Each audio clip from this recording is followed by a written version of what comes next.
Hello student, this is our channel Pragati vision. आज हम इस वीडियो में NIOS स्टूडेंट के लिए उनकी बुक पेंटिंग बुक के फर्स्ट चैप्टर को एक्सप्लेन करेंगे और समझने की कोशिश करेंगे कि कला का इतिहास आखिर है क्या।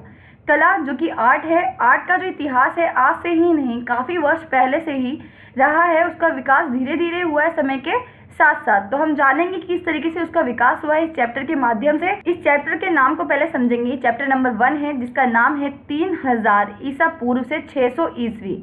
आपको देखते ही पता चल गया होगा कि किस तरीके से इसमें डेट उल्टी लिखी गई है। जब ईसा मसीह का जन्म नहीं हुआ था, ईसा पूर्व माने ईसा मसीह के जन्म से पहले कि जितनी भी डेट थी वो सारी की सारी उल्टी चला करती थी। जैसे 10, 9, 8, 7 इस तरीके से चला करती थी और जैसे ही उनका जन्म हो जाता है वैसे आपकी डेट सीधी हो गई। ठीक है, तो 3000 ईसा पूर्व से 600 ईस्वी तक का जो टाइम है, आपका टाइम पीरियड है, उस समय जो कला का इतिहास है, किस तरीके से कला का विकास हुआ। कला में आर्ट आ जाती है, जिस तरीके से मूर्ति बनाते हैं, हाथों से चीज़ें बनाई जाती हैं, बर्तन बनाए जाते हैं, पेंटिंग्स होती हैं कई तरह की, उसकी जानकारी हम इस चैप्टर में पढ़ेंगे। बाकी आने वाली वीडियो में भी आपको इसकी और भी नॉलेज मिलेगी। पूरी बुक ही आपकी पेंटिंग पर है, तो जिसे भी इतिहास में कला के बारे में नॉलेज लेनी है तो फ़र्क नहीं पड़ता है किसकी बुक है, किस स्कूल से रिलेटेड है, बस उन्हें ज्ञान चाहिए होता है। कला का अगर इतिहास आपको जानना है तो इस चैप्टर को अच्छे से पढ़ना चालू करेंगे। ठीक है, और साथ ही साथ हम मूल्यांकन करेंगे किस तरीके से पहले के समय में और आज के समय में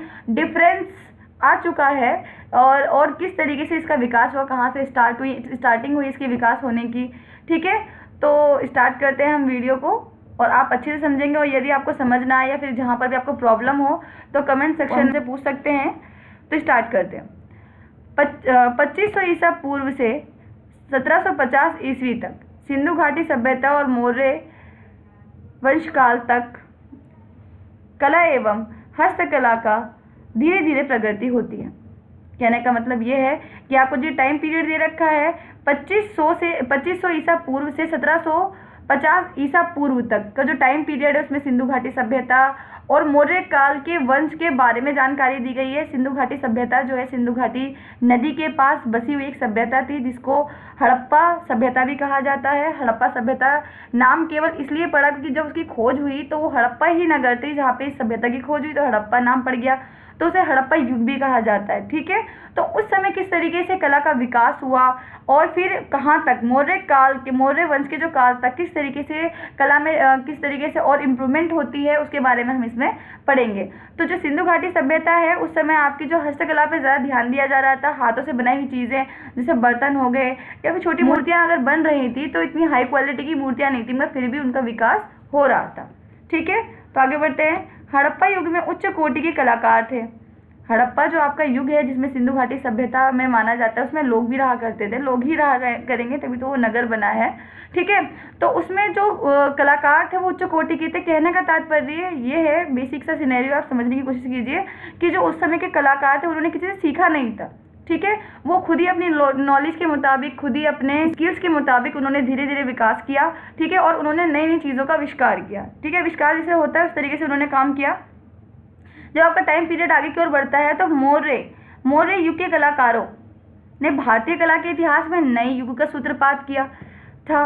कहने का तात्पर्य यह है कि जब हड़प्पा युग आपका समाप्त होता है तो फिर मौर्य युग चालू होता है। तो उस समय के जो कलाकार थे उन्होंने थोड़ा और विकास किया। ठीक है, इतिहास में उनका जो रोल है उनकी भी बहुत बड़ी भूमिका है। तो जो मौर्य युग है आपका वो 322 ईसा पूर्व से 185 ईसा पूर्व तक लगभग रहा है। ठीक है, इस काल के बीच में आपके चंद्रगुप्त मौर्य राजा आए हैं, उनके जो पुत्र हैं वो बिंदुसार आए हैं और उनके जो पुत्र हैं वो अशोका है। ठीक है, तो मौर्य युग में जो अशोका का युग है, अशोका के युग की कला में कुछ अलग ही परिवर्तन देखने को मिले। कुछ हाई क्वालिटी के जो पहले के मुताबिक जो हड़प्पा युग में जो आपकी कला का जो विकास हुआ था, या फिर मैं कह दूं चंद्रगुप्त मौर्य के समय भी इतना विकास नहीं हुआ था, मगर अशोक के युग में कला के विकास के अलग ही नमूने सामने आए। ठीक है, तो पढ़ते हैं। अशोक युग में कला के उच्च स्तरीय नमूने के स्तंभ भारतीय कला के विशाल धरोहर है।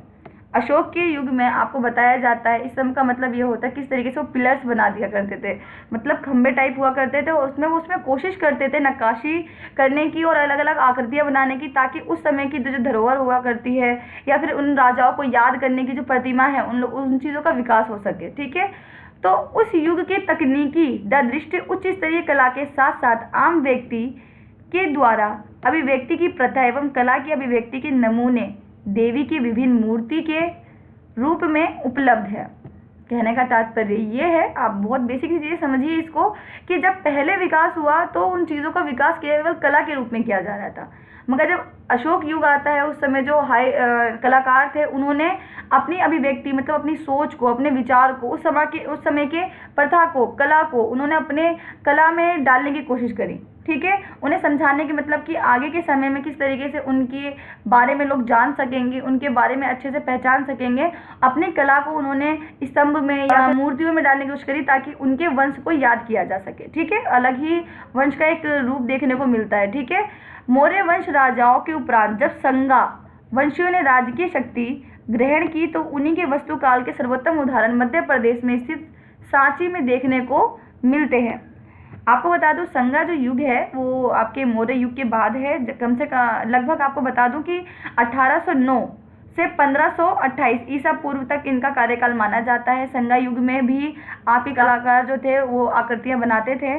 ठीक है, मौर्य वंश के राजाओं के उपरांत उनके बाद संगा वंशियों, जो संगा के वंश थे, वंशज थे, जो राजा महाराजा थे, उन्हें राजकीय शक्तियों के ग्रहण की, उनको राजा का पद मिला, राजा की पदवी मिली उनको, उन्होंने जो शासन था वो संभाला। उसी वस्तुकाल के सर्वोत्तम उदाहरण मध्य प्रदेश आपको पता है आपका ही एक राज्य है जिसकी राजधानी क्या है, आपको पता है भोपाल है। और यदि आपको राज्य राजधानियों की नॉलेज नहीं है इतनी, आप चाहते हैं कि इसकी पे भी एक वीडियो बनाएं, तो आप कमेंट सेक्शन पे इसमें कमेंट कीजिए और जल्द ही आपको फिर इसकी वीडियो प्रोवाइड की जाएगी। ठीक है, मध्य प्रदेश स्थित सांची में देखने को मिलती है। सांची का जो स्तूप है मतलब वो भी स्तंभ टाइप ही है। ठीक है, सांची का स्तूप भी आपके मौर्य जो वंशज का एक बहुत बड़ा प्रतीक है। उसको याद करने के लिए उसके जो इतिहास में जो उसका एक रोल है सांची के स्तूप का, वो एक अनोखा ही है। आप इसको सर्च कीजिए, अभी तक इसमें काफ़ी मैंने ज़्यादा डैमेज नहीं हुआ है सांची का स्तूप। इतने अच्छे कलाकारों ने इसका निर्माण किया है और इतने अच्छे हाई क्वालिटी की चीज़ों से इसका निर्माण किया है। सांची का जो स्तूप है एक ऐसा स्तंभ है जिसके अंदर अलग अलग आकृतियाँ बनाई गई हैं अपनी बातों को समझाने के लिए। उसमें कई सारे जानवर और पशु पक्षियाँ भी बनाए गए हैं ताकि उसमें अलग अलग प्रतीकों का यूज़ किया जा सके और उनके जो भाव है वो उन्होंने समझाने की कोशिश करी अपने माध्यम से। ठीक है, आगे देखते हैं। देश के बाहर से आए कुछ कुषाण शासकों ने कला के प्रतीक में बड़ा सहयोग दिया। अब ये कुषाण शासक कौन होते हैं? कुषाण से तात्पर्य है जिन्होंने पत्थरों का ज़्यादा से ज़्यादा यूज़ करना सिखाया।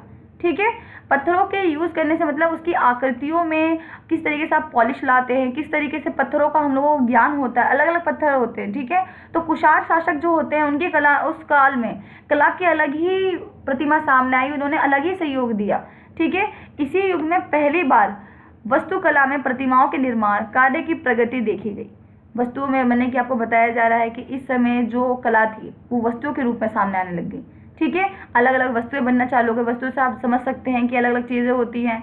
ठीक है, जैसे कि आपको बता दूं आपके समय कुषाण युग के समय जो पत्थर का निर्माण, जो पत्थर का यूज़ करना सिखाया जाता है, उस समय आपको जो आपके जो घर हुआ करते थे वो काफ़ी मजबूत और टिकाऊ बनना चालू हो चुके थे कुषाण युग के समय। भारतीय कला के इतिहास में गुप्तकालीन युग को स्वर्ण युग कहा गया है। स्वर्ण युग, स्वर्ण युग से क्या तात्पर्य है? स्वर्ण मतलब सोना, कुछ ऐसा सुनहरा अवसर, ये सुनहरा समय, युग मतलब समय होता है, उस समय का जो काल चल रहा था वो सुनहरा था, काफ़ी अनोखा था। कहने का तात्पर्य ये है कि जो आपके कला के क्षेत्र में, कला मतलब आर्ट के क्षेत्र में आपके गुप्तकालीन युग में काफ़ी इम्प्रूवमेंट हो चुकी थी। आपके जो कला के क्षेत्र में जो मूर्तियों की जो क्वालिटी थी, या फिर मैं कहूँ कि अलग अलग जो आकृतियाँ बनाई जाती थी, जिस तरीके से कला का इम्प्रूवमेंट हो रहा था वो काफ़ी चरम बिंदु पे पहुँच चुका था। ठीक है, तो इसलिए इसे स्वर्ण युग कहा जाता है। आगे बढ़ते हैं। इसी युग में मानवीय आकृतियों के प्रस्तुतिकरण में सुधार आया। मानवीय आकृतियाँ, जिस तरीके से मूर्तियों का निर्माण होता है, मूर्तियों की आकृतियाँ बनाई जाती हैं। ठीक है, आज तो आपने देखा होगा किस तरीके से स्टैचू बना दिया जाता है, बिल्कुल ही जो इंसान जैसा दिखता है वैसे स्टैचू तैयार कर दिया जाता है। मगर उस समय जब टेक्नोलॉजी नहीं थी और तब आपके कला में इम्प्रूवमेंट होना ये अपने आप में ही बहुत ज़्यादा अनोखा था। ठीक है, तो आपको बताया था स्वर्ण युग इसलिए कहा जाता था गुप्तकालीन युग में कि जो मानव की जो आकृतियाँ थी उस समय काफ़ी इम्प्रूवमेंट आ गया था, काफ़ी छोटी छोटी जो डिटेल्स होती हैं काफ़ी दिखना चालू हो गई थी, लयात्मक थी, मतलब काफ़ी उसमें लय आ चुका था। मूर्तियों को बिल्कुल ऐसे स्टैब्लिश कर दिया था कि हाँ ये मूर्ति है, और कुछ भी आकृति दे दी जाती थी कि हाँ बस ये समझ लो कि मूर्ति है, ठीक है।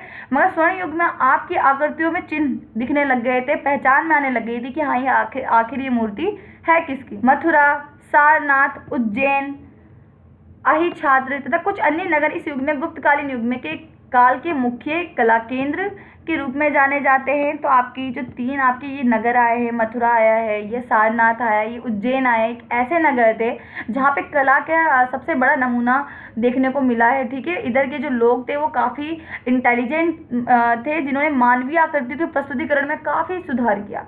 प्रस्तुतिकरण मतलब कि उनको दिखाने में, अपनी जो कला को एक तरीके से एक आकृति देने में काफ़ी अच्छी तरीके से इन्होंने काम किया।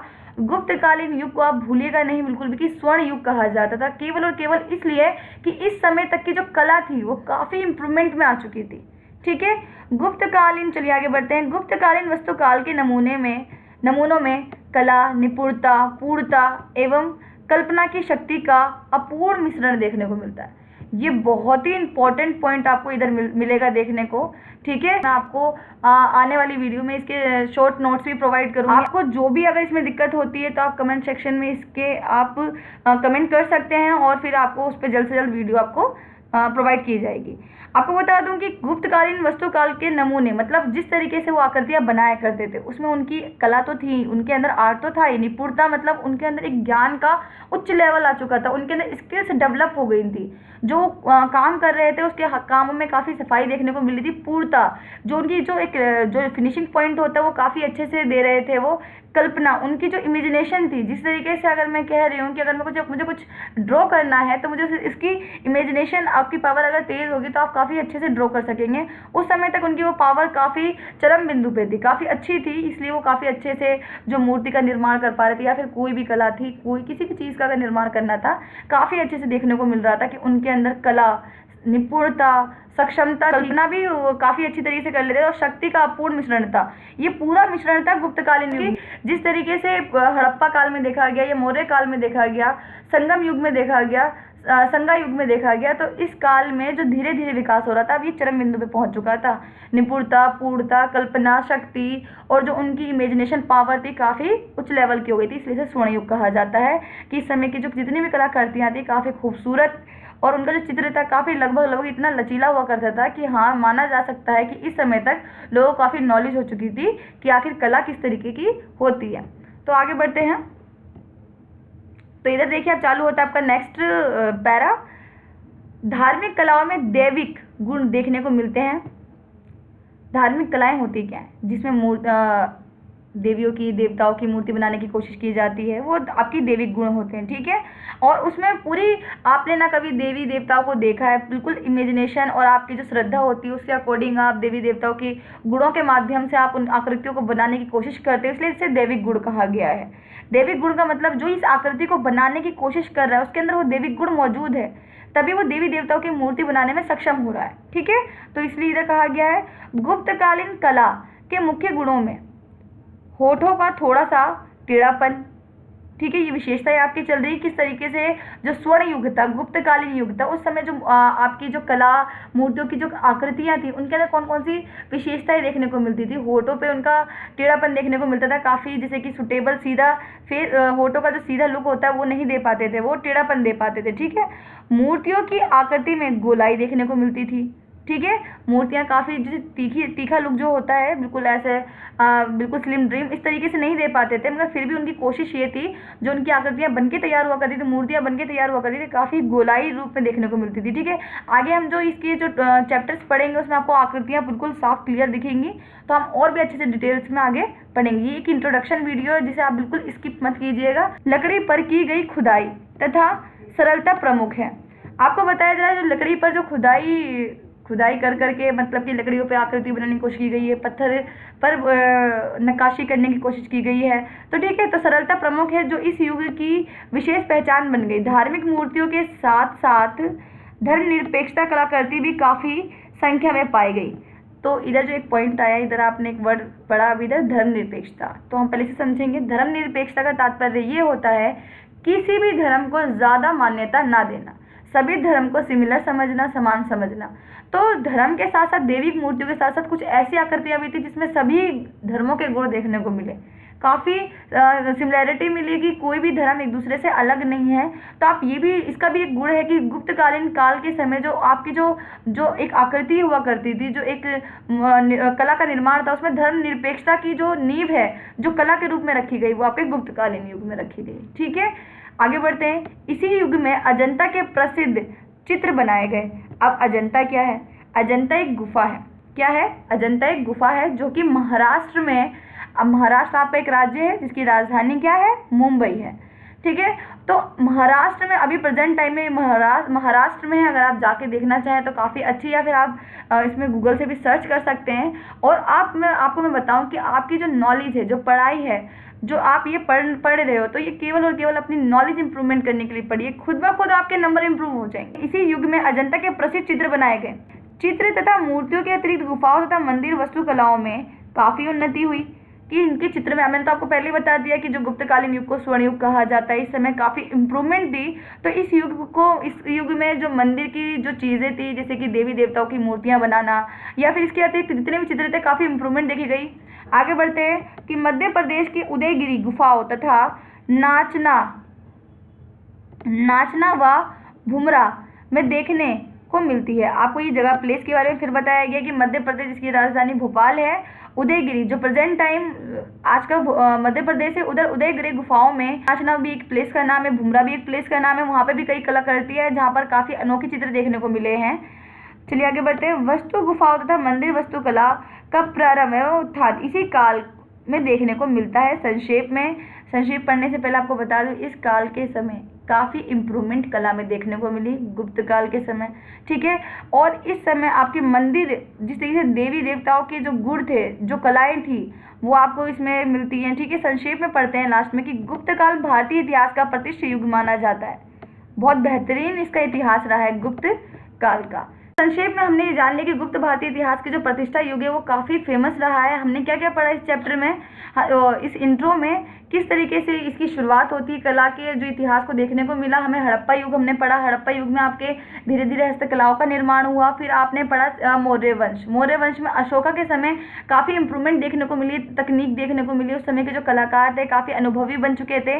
मगर सबसे ज़्यादा जो स्वर्ण युग आपका आता है जो कि गुप्तकालीन युग है, उस समय आपको क्या क्या चीज़ें देखने को मिली? कला मिली, निपुणता मिली, पूर्णतः उनके अंदर आखिर सारी स्किल्स आ चुकी थी, और उन्होंने मोस्ट ऑफ सारी स्किल्स आ चुकी थी कि उन्होंने अपने समय काफ़ी अच्छी आकृतियों का निर्माण किया। उन्होंने धर्म के आधार पर, उन्होंने कई धर्म निरपेक्षता के आधार पर, तो कई तरह की उन्होंने आकृतियों का निर्माण करना चालू करा। फिर हमने ये भी पढ़ा कि अलग अलग जगहों पर अजंता की जो गुफा है वो महाराष्ट्र में है, मध्य प्रदेश में उदयगिरी गुफाओं में काफ़ी आपको आकृतियाँ देखने को मिल जाती है। आप इसे सर्च कीजिए, और सर्च करने के बाद आप देखिए, आपको और ज़्यादा इंटरेस्ट आएगा। ठीक है, तो इसी के साथ हम वीडियो को समाप्त करते हैं। और यदि आपको ये वीडियो पसंद आई है तो प्लीज़ शेयर कीजिए, सब्सक्राइब कीजिए, और लाइक और कमेंट करना बिल्कुल ना भूलें। Thank you so much.